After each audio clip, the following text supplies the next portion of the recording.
Delving into the depths of ancient myths, we embark on a deliberate journey through the labyrinths of old Greek legends and forgotten pages of history.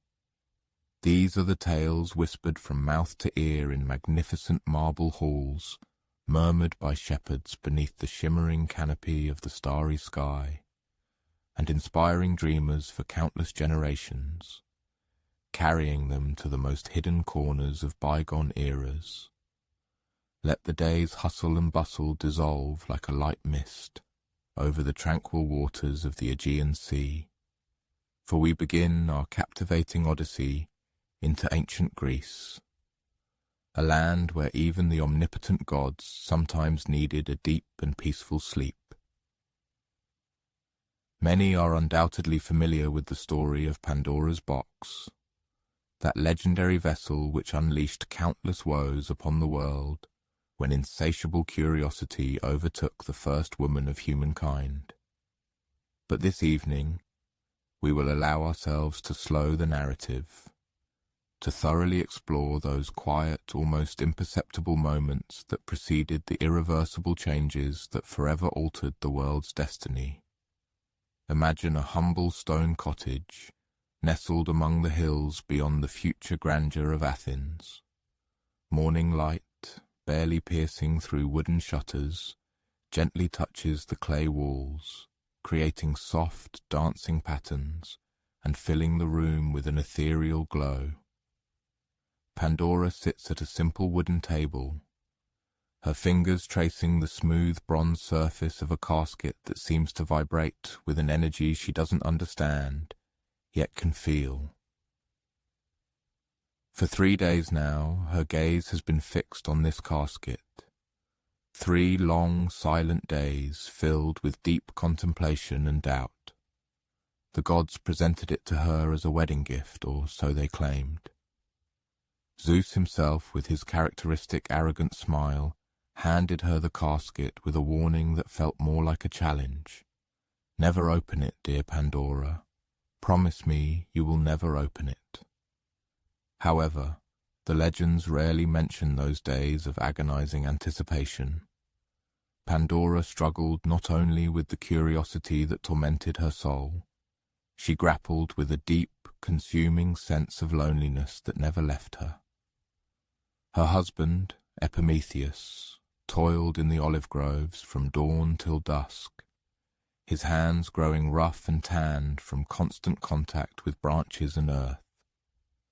Returning home, he was too exhausted for long conversations. He ate his bread and olives, perhaps remarking on the weather or a neighbour's goat, then fell asleep to the soothing chirping of crickets in the garden. They were still learning to live together, and so Pandora often sat with the casket. She traced its intricate engravings with her fingertips, spirals that seemed to move when she looked away, faces of creatures she couldn't quite identify, symbols that felt familiar, though she was certain she had never seen them before. Sometimes late at night, when Epimetheus snored peacefully on their humble bed, she thought she heard something inside the casket. Not voices in the literal sense, but something like whispers, like the rustle of wind in leaves, the gurgle of water over stones, or perhaps the distant laughter of children playing a game she couldn't quite recall. On the morning of the 4th day, something subtly shifted. Pandora awoke before dawn, as she often did, and went to the small window overlooking the valley. The world was enveloped in that peculiar stillness that precedes the birdsong, when everything seems possible and nothing has yet gone wrong, filling the air with an unknown anticipation. She prepared her simple breakfast: bread Epimetheus traded in the village, honey from the neighbour's bees, and water from the spring that babbled behind their home. But during the meal, her gaze kept returning to the casket. Today it looked different. The bronze seemed warmer, almost alive, and the whispers she had imagined were now distinctly present, soft, yet utterly clear. "We know you're listening," they seemed to say. "We know you understand." Pandora set down her bread and slowly approached the table where the casket waited. "What do you want?" she whispered, feeling a little foolish for talking to an inanimate object, but somehow knowing it was the right thing to do. The answer wasn't exactly words, but images that formed in her mind. She saw herself as the gods had created her, moulded from clay and water, endowed with breath and consciousness, blessed with gifts from each of the immortals. Athena gave her wisdom, Aphrodite beauty, Hermes curiosity, and the power of persuasive speech. But what no story mentions is that Hera gave her the ability to sense when something was deeply, fundamentally wrong, distorted to its very core. And standing there in her small kitchen, as the early morning light began to creep across the floor, Pandora suddenly understood that the casket was not full of evil waiting to be released. It was full of truths that someone desperately wished the world not to know, carefully hidden from mortal eyes. Her hands trembled as she reached for the small bronze clasp holding the lid shut. It was less from fear than from the weight of sudden realization pressing down on her. The gods hadn't given her this casket to test her obedience. They had given it to her because they knew she was the only one brave enough to open it when the time was right, when destiny demanded it. The clasp was warm beneath her fingers, almost alive, pulsing. As she began to lift it, she heard Epimetheus stir in the bedroom, likely waking to another day of simple, honest labour in the groves. She paused for a moment, thinking of the life they had, quiet, peaceful, unburdened by the complexities that seemed to plague the gods and their endless dramas. A part of her wanted to set the casket aside, to pretend she'd never heard the whispers, to spend her days learning to bake better bread and tending a real garden. But the whispers were growing stronger now, more insistent, and she could distinguish individual voices. They weren't evil at all. They were sad, lonely, full of longing. They had been locked away for so long, carrying truths that needed to be shared with the world. One voice in particular caught her attention, softer than the others, yet somehow more urgent, more desperate. "I am hope," it said, "and I have been waiting for you, Pandora. The world will need me most of all." It was then that she understood everything. The casket did not contain evil in its pure form. It contained everything that makes life real and meaningful. Pain and loss, yes, but also courage and hope, and the kind of love that grows stronger when tested. The gods had kept these things locked away because they wanted humans to remain simple and obedient, never venturing beyond what their creators had planned for them. But humans were made to grow. They were made to face challenges and learn from them, to experience sorrow and discover resilience, to confront injustice and choose to fight for something better. Now, with steady hands, Pandora opened the casket. What emerged was not a storm of chaos, but something far more subtle and elusive, like the first breath of spring after a long winter. The whispers transformed into gentle breezes that carried seeds of possibility throughout the world. Some of these, yes, would grow into challenges, but others would blossom into innovation, art, philosophy, and deeper kinds of love than the gods could ever have imagined. Epimetheus found her there an hour later, sitting peacefully at the table before the empty casket. "Did you?" he began, but she smiled and nodded. "I did what I was made to do," she simply said. And as they sat together, watching the sun climb higher over their valley, they both noticed something new in the morning light. It seemed somehow brighter, filled with possibilities they had never considered, never dared to dream. Later that day they heard news from the village that made them smile. A young potter had discovered a new technique for making stronger clay vessels. A shepherd had figured out how to help his flock find better pastures. Two families who had been feuding for years suddenly decided to work together on a project that would benefit everyone. The casket had been full of potential, and now that potential had been released into the world, finding its way to anyone willing to embrace both the challenges and the opportunities that come with a truly lived life. But here is the part of the story that gets lost in all the retellings. Pandora never regretted opening that casket. Even as she grew old and watched the world become more complex, as she saw people struggle with problems their simple ancestors never had to face, she also saw them solve problems, create beauty, love more deeply, and dream of a future their ancestors could never have imagined. And late at night, when she was very old, and the casket sat empty on her table like an old friend, she could still hear the voice of hope whispering in the wind that rustled through her olive trees, reminding her that no matter how dark things seemed anywhere in the world, someone was always ready to light a candle and keep moving forward. This ancient whisper of hope, carefully preserved by Pandora throughout her long life, reached a simple farmer named Alexius many generations later. He lived on the rocky slopes beneath Delphi, a place where ancient Greece's most celebrated oracle delivered prophecies to mighty kings and humble commoners alike.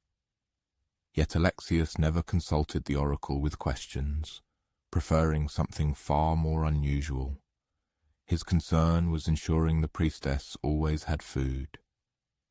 Every morning, as the first golden rays of sun began to caress the majestic peaks of Mount Parnassus, Alexius diligently filled his small wooden cart. In it lay freshly baked bread, tender goat cheese, choice olives gathered from his 3 ancient trees, and any vegetables his harsh, stony land could yield. The path to Apollo's sanctuary was a steep and winding ascent, but Alexius had traversed it steadily for 17 years. This tradition began the day he first saw the Pythia, the priestess through whom Apollo himself spoke, looking exhausted and pale after an especially grueling day dedicated to divine revelations. For most people coming to Delphi, the image of the oracle was shrouded in mystic aura, a mysterious, almost ethereal being, uttering prophecies in enigmatic words, sitting above swirling sacred vapors. However, Alexius knew a truth unknown to pilgrims or powerful kings. The Pythia, as he knew for a fact, was merely an ordinary woman named Clio. She suffered from unbearable headaches after serving as a conduit for the gods' messages, and became so deeply engrossed in her prophetic duties that she often forgot to eat for days on end. That first time he brought her food, she looked at him with an expression of astonishment, mixed perhaps with genuine relief. "Why?" her voice rasped, still hoarse from the morning's prophecy. "Because even oracles need breakfast," Alexius simply replied, carefully setting down the basket with still warm bread and fresh cheese. Thus began their unusual relationship, if one could even call it a friendship, where one party communicated primarily through divine revelations, and the other discussed the intricacies of crop rotation and problems with neighboring goats again invading the gardens.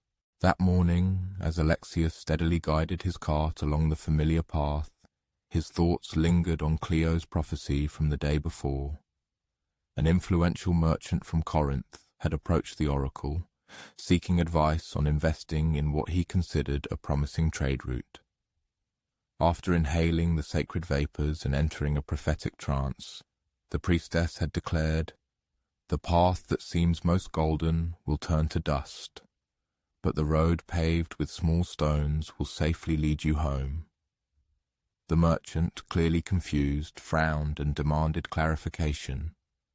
However, Cleo was already returning to her usual state, rubbing her temples in a gesture that signaled the onset of another debilitating headache. Alexius silently left his customary offering, bread, cheese, and a handful of early figs, and headed home, pondering the true meaning of Apollo's words. And so, on his morning delivery, he found Cleo sitting by the temple walls, illuminated by the first rays of the sun, with an unusually focused and thoughtful expression on her face. "Good morning," he greeted, laying out the contents of his basket. "You look as if you've spent the night wrestling with the gods themselves." She offered a faint smile, accepting the bread he offered. "No, not with the gods. Just trying to grasp what exactly they wished to convey to people." This was highly unusual. Typically, Cleo remembered almost nothing of what she uttered during her prophetic trances.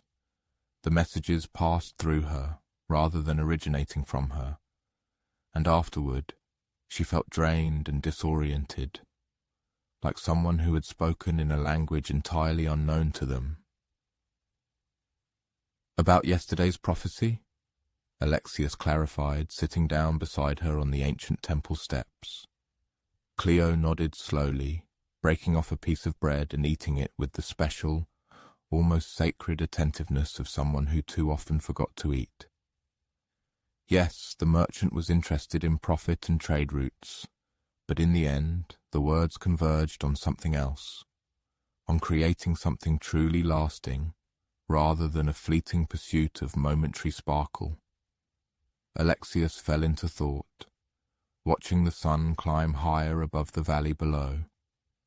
From where they sat, he could see his small plot of land, just a few terraced fields expertly carved into the hillside, his humble home with its red-tiled roof, and the stone walls he had built with his own hands to protect his crops from wandering goats.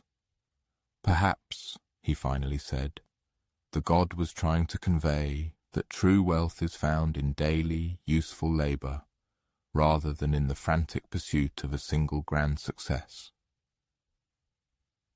Cleo looked at him with genuine interest. "Do you believe that is what Apollo meant?" "I think Apollo speaks through you to tell people what they truly need to hear, not always just what they passionately desire. And perhaps for that merchant it was crucial to understand that the rapid enrichment of one usually leads to the equally rapid impoverishment of another." They spent some time in peaceful silence, sharing their modest meal and watching the world slowly awaken below. In the distance, a shepherd drove his flock to pasture, treading the same ancient path his father and grandfather had walked for centuries. Smoke lazily curled from morning fires over the village, where people began their daily tasks, baking bread, feeding livestock, exchanging greetings with neighbors, starting another day of continuous, though unnoticed, yet vital work that sustained their entire community. After a while, Cleo broke the silence. "You know, a thought occurred to me. You have been bringing me food for 17 years. Every morning, regardless of foul weather or heat, you have never once asked me for a prophecy. You have never sought to know your fate or receive advice regarding your difficulties." "There was never any need," Alexius replied calmly. "I see my future clearly enough. It largely resembles my past.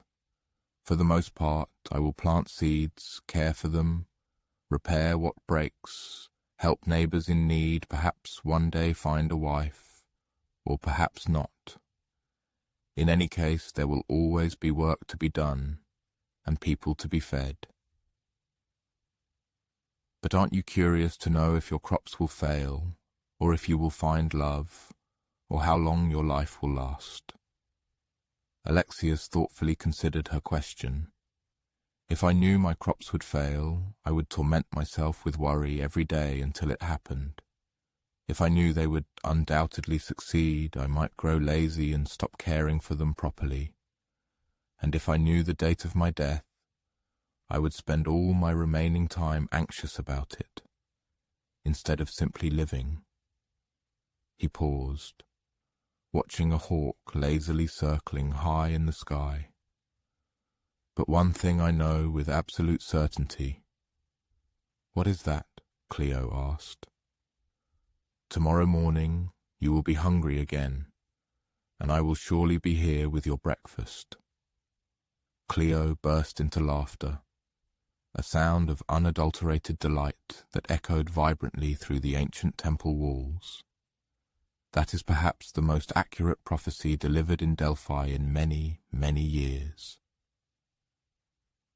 As if drawn by their carefree laughter, a young woman appeared on the path below, steadily ascending towards the temple. Her stride was determined, yet heavy, as if she carried an invisible burden. Even from a distance they could see the tension gripping her shoulders. She stopped repeatedly to look back, as if misfortunes were hot on her heels, from which there was no escape. Another seeker, Cleo murmured, automatically shifting into her professional priestess persona. Alexius, however, observed the woman much more intently, noticing every tiny detail. Look at her sandals, he said. They are worn through at the heels, and that cloak, once surely quite fine, is now patched in several places. She has undoubtedly travelled a long way and spent most of her funds to get here. When the woman finally reached the temple, she was breathing heavily, trying her best to conceal her extreme exhaustion. She approached Cleo with the formal, practiced movements of someone who had replayed this moment countless times in her mind. "Oracle of Apollo," she began, "I seek guidance." But Alexius rose and offered her his seat on the steps. "Sit first," he said gently. "Rest a while. Eat some bread and drink some water." The woman looked astonished, but with deep gratitude, she accepted both the offered seat and the food. As she ate, her story gradually unfolded, emerging from her in fragments. Her name was Thalia. Her husband had tragically died in a farming accident, leaving her with 3 young children and overwhelming debts she couldn't repay. She had sold almost all her possessions and walked for 12 days to reach Delphi, desperately hoping for divine guidance. She faced an agonizing choice, whether to marry a man who could provide for her family, but for whom? She felt no love, or to try and cope with all the difficulties alone, despite the seeming hopelessness of her situation. As soon as she finished her story, Cleo prepared to enter the temple to consult the sacred vapors for a prophecy. But before the priestess could rise, Alexius spoke. "Before you consult the god," he said to Thalia, "allow me to ask you something. What did you do before your husband's passing? What were you good at?" Thalia looked puzzled. I managed the household, raised the children, helped with the harvest. I bake good bread and I know a great deal about herbs, both medicinal and culinary. People often came to me for remedies when their children were ill. "And you walked for 12 days to get to this place?" "Yes," she confirmed. "So you are strong-willed, determined, and capable of planning a long journey. You possess knowledge of herbs and healing. You can bake, and you have successfully raised 3 children while helping to run a farm. Alexius looked at her with a serious, perceptive gaze. Thalia, you don't need a prophecy. You need to find a place where your many skills will be valued. Alexius turned his gaze to Cleo, asking, "What is the daily number of pilgrims who flock here?" Cleo responded that 20, 30, and on festival days even more, arrived. He continued, reasoning that all these people need food and shelter. They need someone to care for their feet, weary from long journeys, and to soothe their troubled souls before they appear before the oracle. Cleo's eyes suddenly cleared, as if struck by a sudden insight. She turned to Thalia. "Thalia, what if the true answer for you lies not in choosing between 2 difficult paths, but in creating an entirely new, 3rd one? What if you decide to stay here, in Delphi, and open an inn specifically for pilgrims? You could apply all your many skills, provide for your children, and build something that would belong exclusively to you." Thalia, struck by this idea, looked intently from Cleo to Alexius. "I've never considered such a possibility, but I don't have the means to open an inn." To this, Alexius calmly countered, "You have invaluable skills, and this community desperately needs what you can offer. Start small, for example, with a simple offering of fresh bread and fragrant herbal teas to weary travelers. Let people know of your presence, your reliability, your care for their comfort and well-being. Build this enterprise stone by stone, day by day, gradually and steadily." Later, as Thalia went off to explore the village surroundings and contemplate the prospect before her, Cleo turned to Alexius. Her eyes shone with genuine surprise. "That was far more valuable than any prediction I could have given her," she said.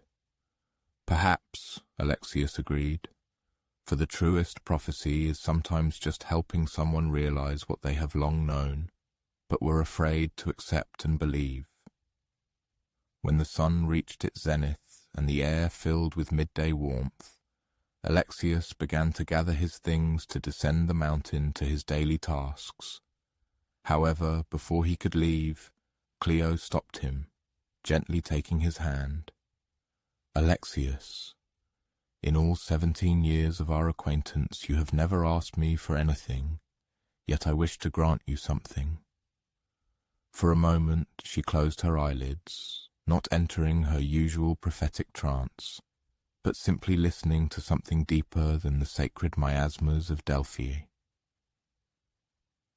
"Your crops will sometimes wither, and sometimes they will flourish abundantly, for such is the nature of harvest. You may find love, or you may not, as inexorable fate decides.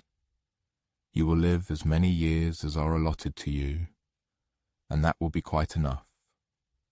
But this much I know with absolute certainty.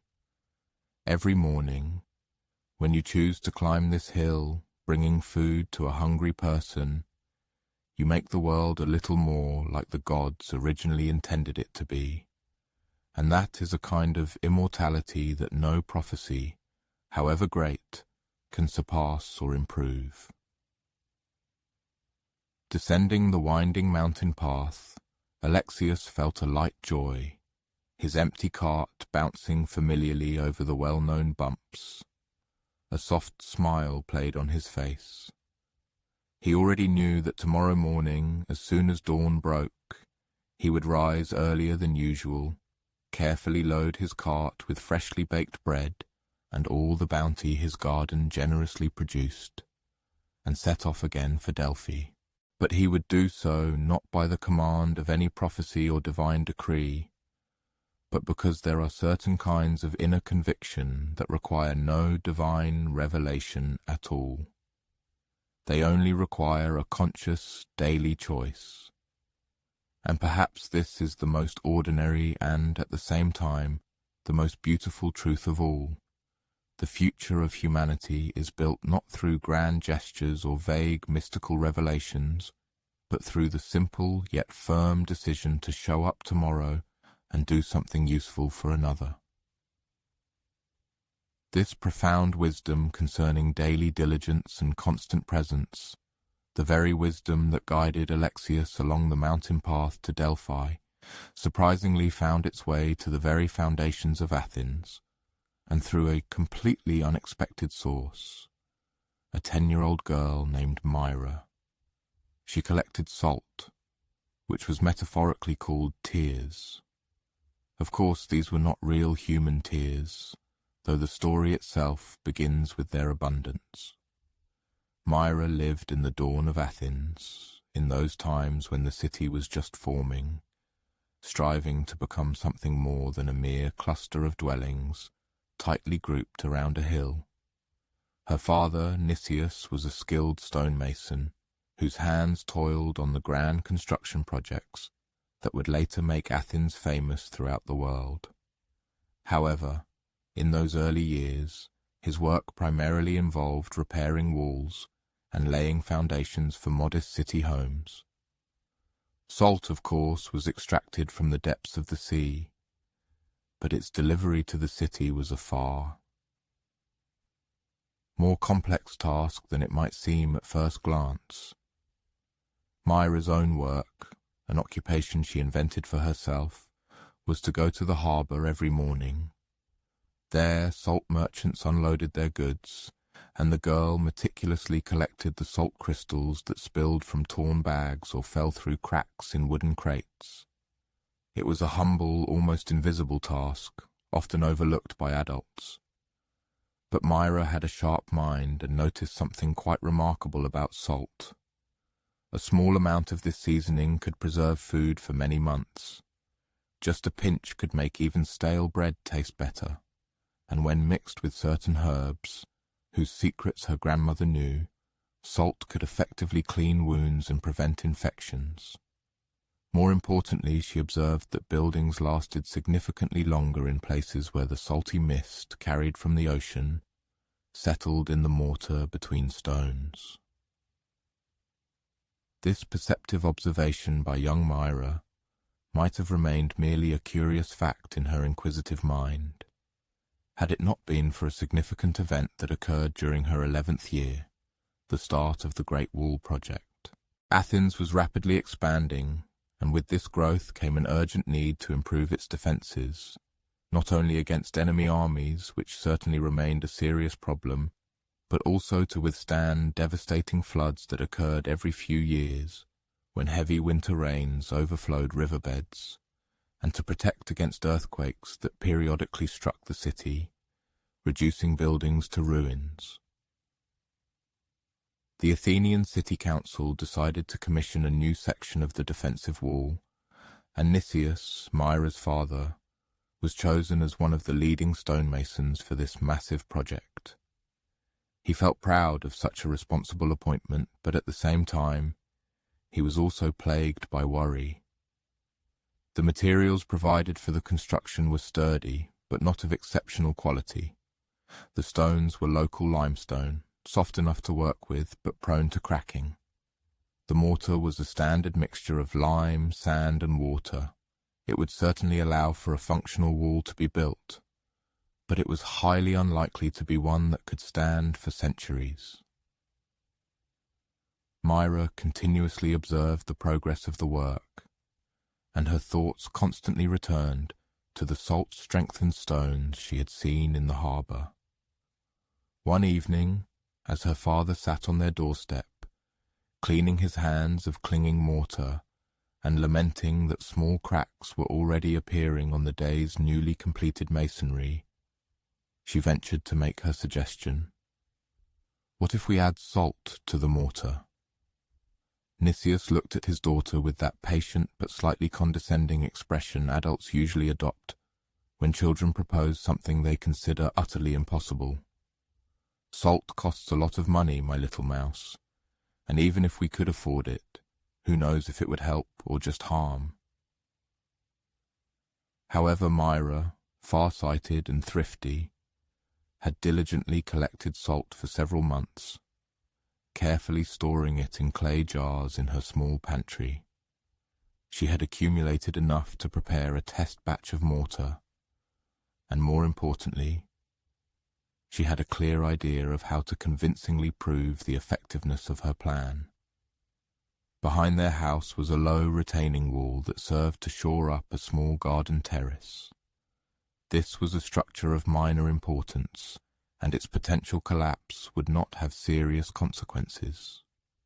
With her father's permission, she carefully mixed a batch of experimental salt mortar and used it to rebuild a specific section of this wall. Then, all she had to do was wait patiently.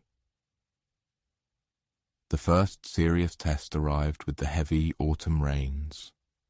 The regular mortar in other sections of the wall softened and cracked where moisture collected, but the section built with Myra's salt mortar remained absolutely solid and completely undamaged.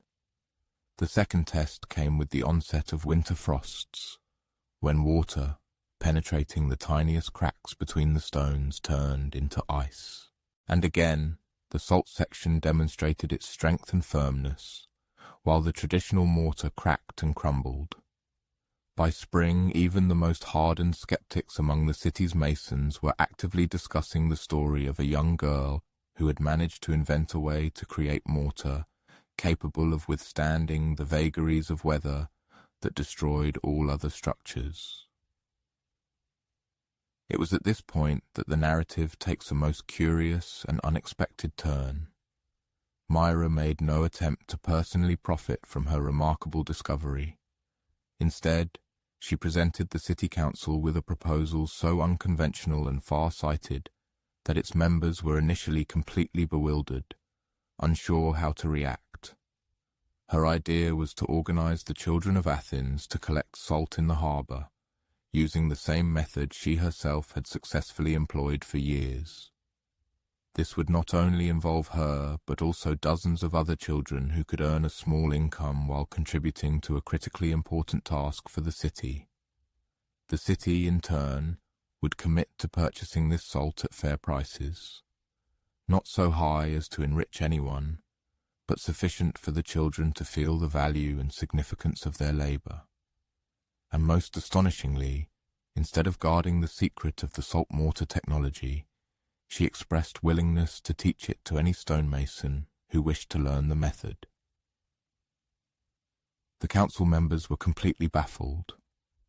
"But why give away something so valuable?" asked Councilman Demetrius in bewilderment. "You could command premium prices for building structures with salt-fortified mortar." Myra, now 12 years old and maturing into a thoughtful young woman, carefully choosing her words, stood before the assembled adult men and laid out her logic. If only the wealthy can afford to build lasting structures, then only they will build what truly matters. But if everyone knows how to make stronger mortar, then absolutely everything we create, walls, houses, workshops, temples, all of it will become far more durable. The entire city will gain an unprecedented strength. She paused, slowly surveying the hall where wise men deliberated, making fateful decisions for Athens.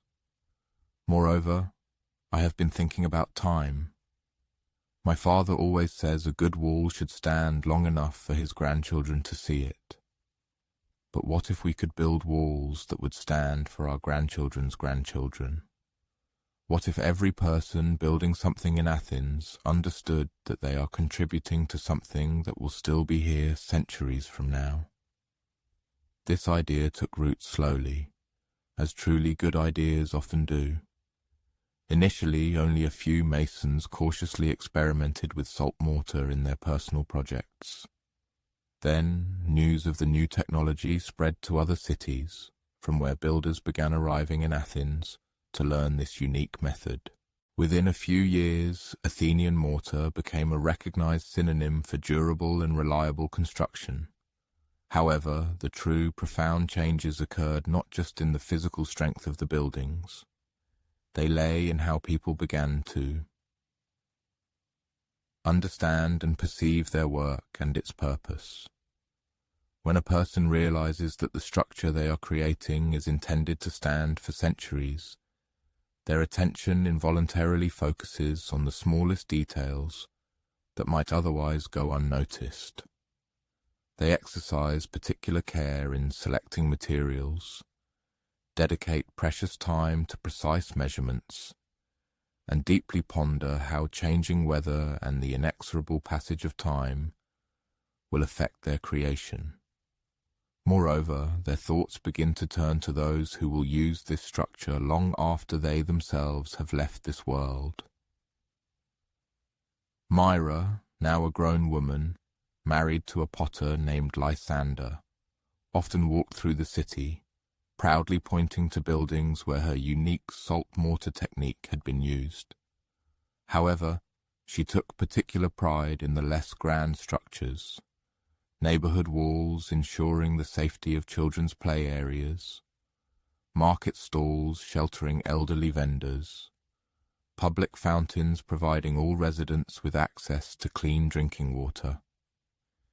You see, she would tell her own children, when you make good things accessible to everyone, the whole world becomes significantly more beautiful.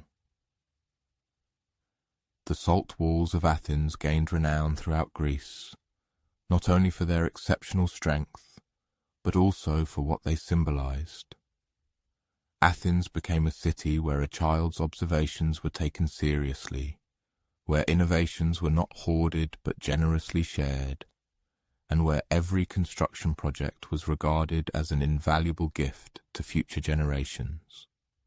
Visitors to the city often expressed a desire to see the great salt walls, expecting to behold some magnificent fortress or monumental temple.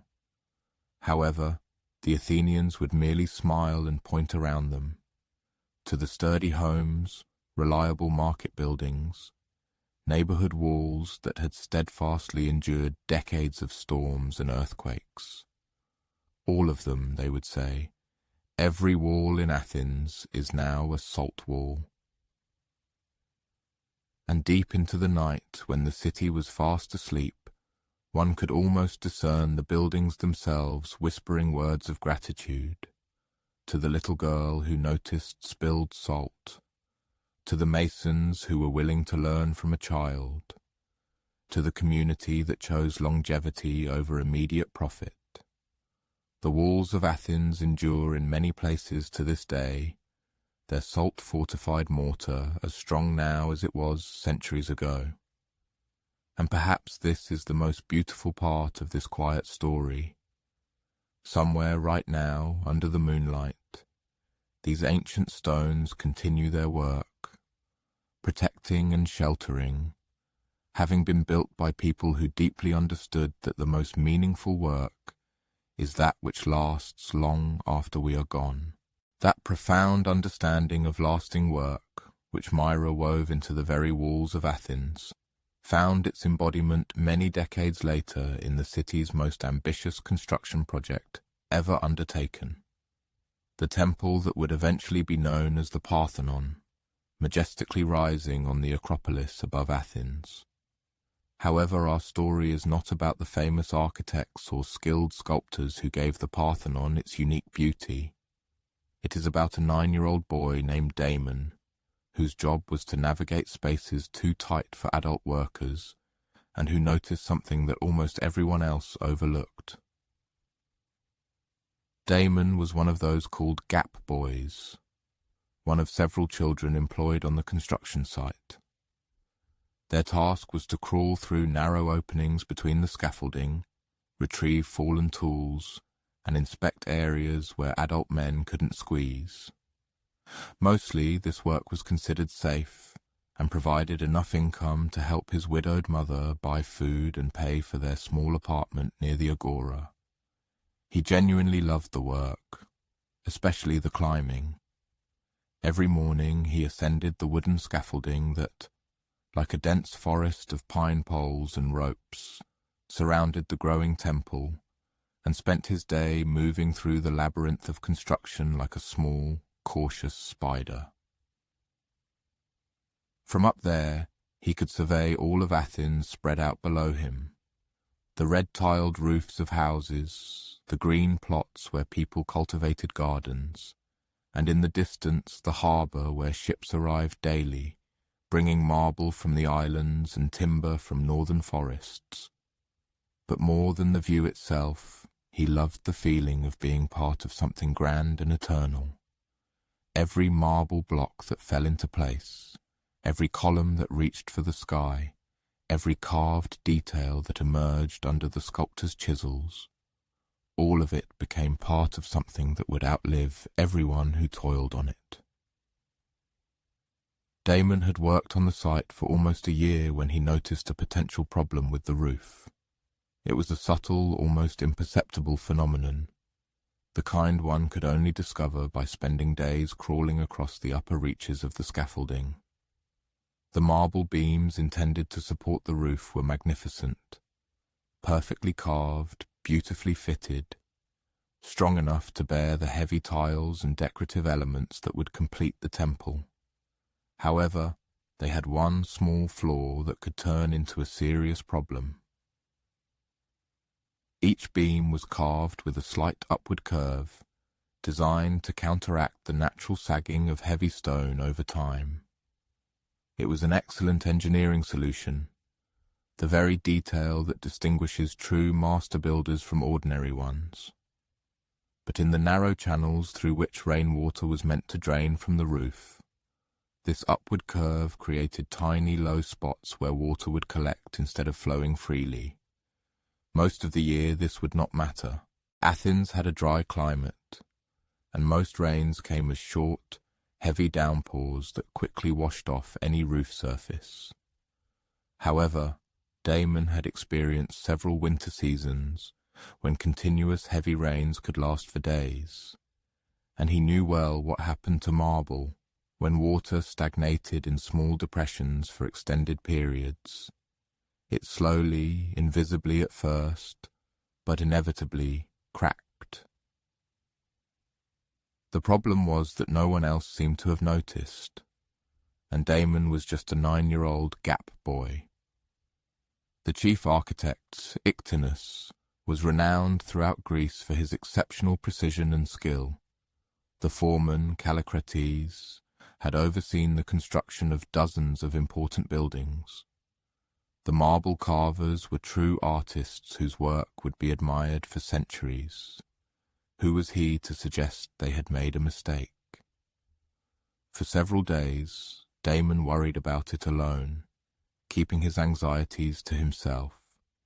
He would climb to inspect the roof structure during lunch breaks, running his small fingers along the channels where water was supposed to flow, measuring the tiny depressions with pieces of string, trying to convince himself he was wrong. But the more he looked, the more he became convinced that these minor imperfections would eventually destroy the temple from above, much like termites destroy a house from within. Finally, he decided to approach Phidias, the master sculptor who oversaw all the artistic elements of the building. Phidias was known for his patient demeanor with young workers and a reputation for listening to ideas from the most unexpected sources. Damon found the great artist resting in the shade of the scaffolding, sketching for one of the pediment sculptures that would crown the completed temple. It took all of Damon's courage to interrupt him. "Master Phidias," he began, his voice softer than he intended, "may I show you something that troubles me?" Phidias looked up from his sketches with the kindly expression of a man who genuinely enjoyed teaching. "Of course, young Damon, what worries you?" Instead of trying to explain with words, Damon led the sculptor through the scaffolding to the roof level, where the marble support beams spanned the width of the temple like the ribs of some enormous creature. "Look here," Damon said, pointing to one of the drainage channels. "When it rains, water will flow from the high point of the roof, but when it reaches these low spots, it won't continue to move. It will just pool there. Phidias knelt beside the boy and ran his experienced fingers over the marble surface. After a moment, he took out a small bronze tool and allowed a few drops of water from his drinking cup to flow down the channel. The water moved smoothly at first, then collected precisely in the spots Damon had predicted. "How long have you noticed this?" Phidias asked, his voice now serious. "Several weeks. I kept hoping I was wrong, but every time I check, the water collects in the same places." Phidias was silent for a long time, looking at the city below, then back at the roof structure, which represented months of meticulous planning and costly work. "Damon," he finally said, "I need you to show this to Master Ictinus right now." What followed was one of the most intense conversations in the history of the Parthenon's construction. Ictinus, confronted with irrefutable evidence that his roof design had a potentially catastrophic flaw, experienced a range of emotions, from utter disbelief to anger and something akin to panic, before settling into the focused determination of a master craftsman who needed to solve a problem. The solution, when they found it, was elegant but very costly. Every affected marble beam had to be removed, returned to the carvers' workshops, and recut with slightly deeper drainage channels that would divert water past the low spots. This would add months to the construction schedule and require several skilled craftsmen to redo work they had. Considered perfectly executed, but the alternative, a temple that would slowly destroy itself from rainwater damage, was unthinkable, absolutely unacceptable. With the start of the extensive reconstruction work, young Damon unexpectedly became a very noticeable figure on the construction site. Workers, who had previously barely paid him any attention, now regularly approached him, seeking his opinion on their own minor questions and observations. However, far more significant was that this unique experience fundamentally changed the general perception of the construction process itself. Inspired by this, the architect Ictinus introduced an innovative practice. Weekly, all participants in the construction process, from experienced master craftsmen to young apprentices, the Gap Boys, gathered together to openly discuss any unusual phenomena or potential difficulties they had observed. No observation was considered too insignificant to mention, and no worker was too young to have the right to express their viewpoint. Thanks to this approach, dozens of seemingly minor but extremely important improvements were identified. One stonemason, for example, noticed that the rays of the morning sun highlighted subtle chisel marks that remained invisible in normal daylight, leading to an adjustment in the sculptor's work schedules. A scaffolder suggested using an alternative knot that could significantly reduce the risk of support ropes loosening during rainy weather. An elderly marble polishing master shared his years of experience, describing a unique technique for detecting tiny, almost invisible cracks to the untrained eye. Each of these improvements, taken individually, might have seemed modest, but collectively they transformed the Parthenon from a merely beautiful structure into something that confidently approached architectural perfection. Many years later, when the magnificent temple was finally completed and had already withstood the first decade of Athens's fickle weather, Damon, by then a young man learning the complex craft of stone carving, regularly ascended to the roof level. There he carefully inspected the drainage channels that had once caused him so much anxiety as a child. Now water flowed freely, unimpeded, diverting each season's precipitation without leaving any trace. The marble beams remained strong and flawless, stoically supporting their considerable load of tiles and elegant decorative elements, a testament to the quality and reliability inherent in truly good architecture. However, the most valuable aspect of these regular visits to the roof was not so much the engineering triumph of the repair, but the realization that hundreds of other workers now also felt entitled to notice details, ask questions, and actively contribute their observations to the creation of this magnificent structure. The Parthenon, of course, was celebrated for its perfect proportions, exquisite sculptures and innovative architectural solutions. But among the builders themselves, it would forever be remembered as the first grand project where wisdom, it was finally understood, could come from anyone willing to listen carefully, regardless of their age or social status. And so, deep into the night, when the silvery moonlight illuminated the temple's majestic columns, casting long shadows across the Acropolis, the building itself seemed to pulsate with life. It seemed to draw in the cool night air and slowly release the day's accumulated warmth, while its flawless drainage system seamlessly removed the dew that formed on the smooth marble surfaces. Every part of it functioned in absolute harmony, and all of this was possible because a 9-year-old boy was observant enough and not afraid to report his observation.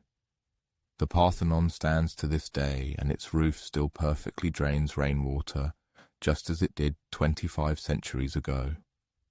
It serves as a vivid confirmation of the undeniable truth that sometimes the most profound insights come from the humblest voices, if only we possess enough wisdom to listen carefully to them.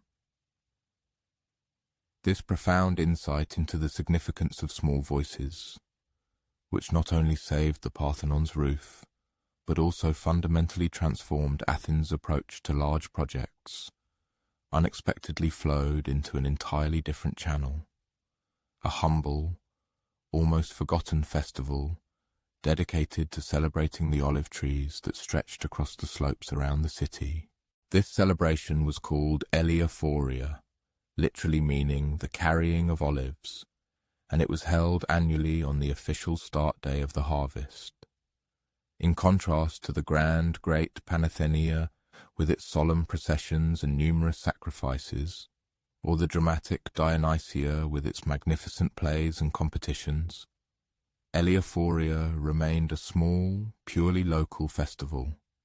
Its essence lay in honouring what most townspeople took for granted: the trees that provided them with oil for lamps, food, medicine, and opportunities for trade. However, in the particular year our story tells, something extraordinary happened that transformed this modest festival into one of the most moving events in the collective memory of the Athenians. It began with an elderly woman named Philomena, who diligently cared for a grove of ancient olive trees sprawling on a hillside above the city. These trees were by no means ordinary. According to legend, they were direct descendants of the very first olive tree that the goddess Athena commanded to grow from the rock of the Acropolis, when she competed with Poseidon for patronage of the city. Whether this legend was literally true mattered little to Philomena. More important to her was that these olives were indeed very old, some several hundred years old, and it was they that yielded the finest oil in all of Attica. Their gnarled trunks and silvery green leaves were silent witnesses to Athens' transformation from a small settlement into the greatest city in Greece. However, this particular autumn, Philomena discovered something quite alarming. While the trees bore fruit generously, producing an abundant olive harvest, the fruits themselves looked unusual. They were smaller than standard size and had an unpleasant bitterness, entirely uncharacteristic of previous years' harvests. At first, she assumed the cause lay in the weather conditions. The summer had been drier than usual, and perhaps the trees suffered from a lack of moisture. But as harvest time approached, she began to suspect that something else was happening. The trees, she suddenly realized, were deeply sad. Perhaps this might seem merely a peculiarity of an old woman who had spent too long in solitude with her trees. but Philomena had dedicated 60 years to caring for olive groves. She knew these particular trees better than most people, and had learned to understand their condition as skillfully as others recognize expressions on human faces. When the trees thrived, after abundant rains, in fertile soil, or during peaceful times when Athens was not at war, their olives became juicy and sweet, and the oil golden and fragrant. When they were stressed or neglected, the fruits became smaller and bitter. However, this year felt completely different. This year the trees seemed to be deeply grieving. As the Eleophoria festival approached, Philomena pondered deeply what could have plunged the ancient olive trees into such despondency. She spent long evenings secluded among their gnarled trunks, listening intently as the wind whispered through the silvery leaves, striving to understand what they might be trying to tell her. The answer came to her gradually, like dawn light slowly revealing a landscape previously hidden in darkness. The trees were old enough to remember. They had witnessed generations of human history, watching families grow and age, serving as silent witnesses to the slow but irreversible changes that had shaped the city's appearance over many centuries. And what they grieved, Philomena suddenly realized, was not a recent event, but something that was steadily fading, the weakening of the deep connection between the people of Athens and the fertile land that nourished them. More and more Athenians preferred to buy olive oil from merchants in the agora, rather than cultivating their own groves. Families who had owned small plots of olive trees for generations were now selling their land to developers eager to build new homes closer to the city. Young people increasingly chose paths in trade, politics, or philosophy, rather than learning the painstaking arts of farming and tree care. In truth, this was not anyone's direct fault. Athens was steadily transforming into a cosmopolitan, sophisticated city, deeply integrated into the wider world. In many ways, these changes brought many positive aspects. However, in this process, something truly invaluable was being lost. A deep understanding of the changing seasons and soil characteristics, the subtle skill of recognizing a tree's health by the condition of its leaves, and that genuine, incomparable satisfaction that comes from caring for something destined to outlast you by centuries. On the morning of Eleophoria, Philomena made a decision that astonished even herself. Instead of performing the usual ritual in the solitude of her grove, she filled a cart with branches from her oldest trees, branches laden with modest, sombre olives, and brought them directly into the city. She positioned her cart in the agora, not for trade, but simply so people could behold and touch olive branches from trees that had sprouted when their great-grandparents were still children. These trees hold memories, she proclaimed to anyone willing to listen. They remember the moment your family first settled in Athens. They have preserved the memory of the soil's quality when it was much richer, of the multitudinous chorus of birds in the mornings, and of how people regularly visited them to ensure their well-being. At first, people were polite but noticeably distracted. The agora was bustling, and most shoppers had specific tasks. However, little by little, something quite remarkable began to unfold. An elderly potter named Theron stopped to examine the olive branches closely and began recounting tales of the trees his grandfather had planted behind their house. A young mother with twins found that the children were utterly captivated by the diverse shapes of the olive leaves, and she herself, without noticing, began explaining to them the process of making olive oil. A merchant who sold luxury goods from distant Egypt and Persia paused to inhale the unique aroma of fresh olive wood, and suddenly He instantly recalled helping his father harvest olives as a child. The tangible weight of full sacks, the soothing rustle of ripe fruit falling from branches, and how the entire family worked together during the harvest. By midday, a modest group had gathered around Philomena's cart. However, they were not merely listening to her stories. They were actively exchanging personal memories, asking questions about tree care techniques, and openly discussing groves and gardens they had either abandoned or never learned to cultivate.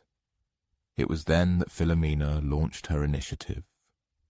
"What if," she announced, "instead of merely preserving the memory of the connection between Athens and its trees, we restore it? What if this Elaiophoria becomes not only a celebration of the harvest, but also a day when every citizen takes the time to visit the olive groves, feel a connection to the earth, and remember that the roots of our civilization spring from the same soil as our trees?" Like a spark falling on dry grass, this concept swiftly ignited the minds of the townspeople, as truly significant ideas often do. Within a few hours, small communities spontaneously began forming, aimed at journeying to the olive groves nestled in the picturesque hills surrounding ancient Athens. Families whose ancestors had owned these lands for centuries, but who themselves had not bothered to visit their ancestral trees for years, suddenly felt an irresistible urge to make this symbolic pilgrimage. The younger generation, for whom the olive harvest process remained unknown, suddenly discovered a genuine interest in the mysteries of this age-old craft.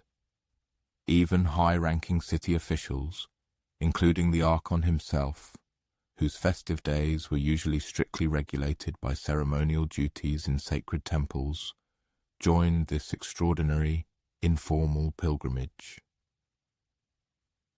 However, what unfolded before their eyes in the sacred groves surpassed the wildest expectations of every arrival. It seemed as if the ancient trees, surrounded by an unprecedented number of human visitors in many decades, responded to this sudden and intense attention. The olive fruits, which earlier that morning had seemed small and unpleasantly bitter, now, when tasted by people approaching with genuine curiosity and deep appreciation, became plump and wonderfully fragrant. But far more important was that people discovered something they had been missing without even realizing it. A profound peace bestowed by the feeling of an unbreakable connection to something incomparably greater and more enduring than fleeting human anxieties and turmoil. Standing beneath mighty branches that had reached skyward for centuries, breathing the crystal-clear air purified by foliage that had silently witnessed the birth and flourishing of democracy, touching the rough bark that had endured countless storms and hardships beyond human lifespan, the residents of Athens were able to view their daily concerns and urban ambitions from an entirely new, astonishing perspective. As the day progressed, this initially informal gathering gradually transformed, acquiring the characteristics of a genuine popular festival. From someone's hands emerged a flute, and its melodic sounds inspired others to perform ancient harvest songs. Families generously shared the provisions they had brought, turning the meal into a communal feast. Elderly and wise gardeners, among whom Philomena particularly stood out, found themselves at the center of attention for young people, eagerly striving to grasp almost forgotten methods of assessing tree health and predicting the abundance and quality of future harvests. However, the truly most poignant and touching moment of that day came as the sun began to set. A little girl, about 7 years old, pointed to one of the oldest olive trees and asked a question that silenced the entire gathered crowd. "Why are the trees crying?" Everyone's gaze turned in the direction indicated. and there on the wrinkled bark of several ancient olive trees, indeed sparkled tiny droplets, strikingly similar to tears, clear, fragrant moisture, as if flowing from the very depths of the wood. For a moment, complete silence reigned. No one dared to break it with a single sound. Then Philomena, illuminated by a wise smile, knelt beside the little questioner. "These are not tears of sorrow, my child," she said gently. "These are tears of great joy. The trees are crying with happiness because their people have returned home to visit them." Whether this interpretation was scientifically sound mattered absolutely nothing at that moment. The main thing was that everyone present deeply realized they had revived something incredibly important. It was not just the restoration of a lost connection with the mighty trees that had for centuries served as the foundation and source of prosperity for their city, but also a re-evaluation of their own place in the world, an understanding of themselves as integral participants in something far grander and more enduring than individual human destinies. Since then, this event, named Aleaphoria, became an annual tradition, yet it never transformed into a formal holiday with strictly regulated official ceremonies and prescribed rituals. Instead, it retained its original, sincere character, as it was on that very first day. It was a time when the people of Athens remembered the need to visit their trees, to feel the touch of the fertile earth, to spend a whole day outside the city walls, in harmony with the natural world. And every year on this significant day, the olive trees throughout Attica seemed to shed their happy tears, silently reminding everyone willing to listen that some of the deepest and most meaningful relationships in life are those that connect us to beings who never utter a word, but always listen carefully. This profound understanding of unspoken connections, which the olive trees so wisely imparted to the people of Athens, stretched like an invisible bridge across the vast, wine-dark sea, reaching a small island known as Scheria. It was there in a bay so serene that even the ocean waves seemed not to crash on the shore, but merely whispered their ancient stories that an elderly shipwright named Nausicaa toiled. Perhaps the name Nausicaa will sound familiar from Homer's great tales of Odysseus. However, this is not about the young princess who once discovered the hero washed ashore on her beach. This was her great-aunt, a woman who had dedicated 60 years of her life to tirelessly studying all the intricacies and secrets of how wooden vessels could withstand the unpredictable whims and fury of the sea. Nausicaa, an unrivaled master shipbuilder, resided in her workshop, permeated with the rich scents of pine resin and fresh, salty air.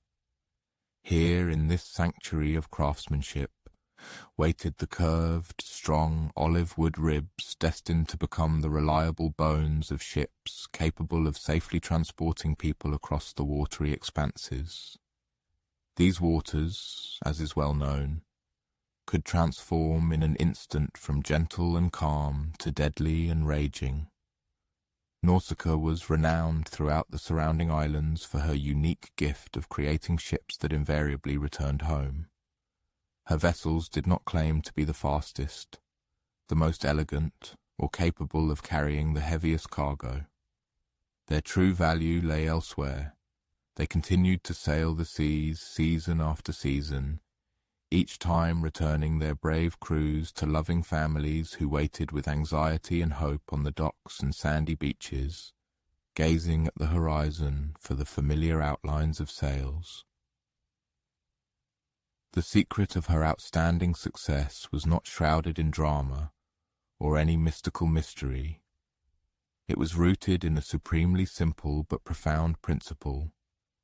She paid close attention to the minutest details that most other shipbuilders mistakenly considered insignificant. And no less importantly, Nausicaa never forgot the immutable truth. The sea always remained mightier than any, even the most perfect human creation. Every piece of wood destined for her ships was selected not only based on its obvious strength. The master carefully considered how the material would behave in the variable marine environment, how it would react to humidity and dryness,